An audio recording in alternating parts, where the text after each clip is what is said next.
அப்போ போய் ஒரு இடத்த தோண்டி காட்டுறாரு, இன்னொரு இடத்த தோண்டி காட்டுறாரு. 2வது நாள் வந்து ஒரு 11வது இடத்த தோண்டி காட்டுறப்ப தான் நிறைய எடுக்கிறாங்க. இப்போ இல்லை எனக்கு அங்கேயும் பண்ணியிருக்கேன், அந்த மலை அடிவாரத்தில் சில இடங்களில் பண்ணியிருக்காங்க, இந்த காட்டுப்பகுதிகளில் சில இடங்களில் பண்ணியிருக்கேன்னு ஒரு இந்த தோண்ட இடத்த சொல்லிட்டே இருக்காரு. இப்போ சொல்ல தோண்ட பணங்கள் வருது, எலும்புக்கூடுகள் வருது, மண்டையோடுகள் வருது, முதுகு தண்டுவடங்கள் வருது, சேலை வருது, இது வளையல் வருது, கிளிப்பு வருது, கேர்பின் வருது.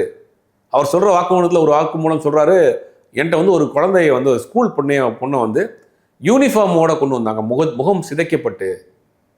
நம்ம கேட்குறப்பே அப்படியே நடுங்குது. முகம் சிதைக்கப்பட்டு யூனிஃபார்மோட ஒரு ஸ்கூல் பொண்ணை கொண்டு வந்து இந்த அடக்கம் பண்ண சொன்னாங்க.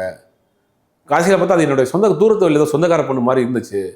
எனக்கு அதுக்கு பிறகு தான் எனக்கு வந்து ரொம்ப குற்ற உணர்ச்சி வந்து தப்பிச்சு போயிட்டேன். நாங்கள் இங்கே தான் என்னையும் கொண்டுருவாங்க, தப்பிச்சு போயிட்டேன். நான் கிட்டத்தட்ட 10 வருஷமாக இதை சொல்லவே வேணாம்னு நினச்சேன். என் மனசாட்சி எனக்கு தூங்க விட மாட்டேங்குது, உறுத்திக்கிட்டே இருக்குது.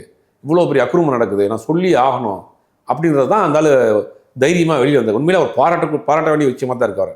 ஏன்னா அவர் நான் உண்டு என் வேலை ஒன்றுன்னு போயிருக்கலாம். இன்றைக்கி அவருக்கு எவ்வளோ பெரிய த்ரெட்டிங் வரும், எவ்வளோ அவருக்கு அச்சுறுத்தல் இருக்கும், நீ அவர் எப்படி இருக்க போகிறாருங்கலாம் பெரிய கேள்விக்குறி. ஆனால் நான் உயிர் தானே போனால் போயிட்டு போகுது, நான் என்னதையா பண்ணிட்டேன் அப்படிங்கிற ஒரு துணிச்சலோட நீங்கள் வந்து வெளியில் சொல்லியிருக்கிறாரு. அவர் சொன்ன விஷயங்கள், அங்கே தோன்ற விஷயங்கள், அங்கே இருக்கக்கூடிய எலும்புக்கூடுகள்லாம் பார்க்குறப்ப ஒரு பெரிய வேலையை இந்த ஆட்கள்லாம் செஞ்சு பெரிய ஆட்கள் பெரிய வேலையை செஞ்சுருக்காங்கன்றதான் தோணுது.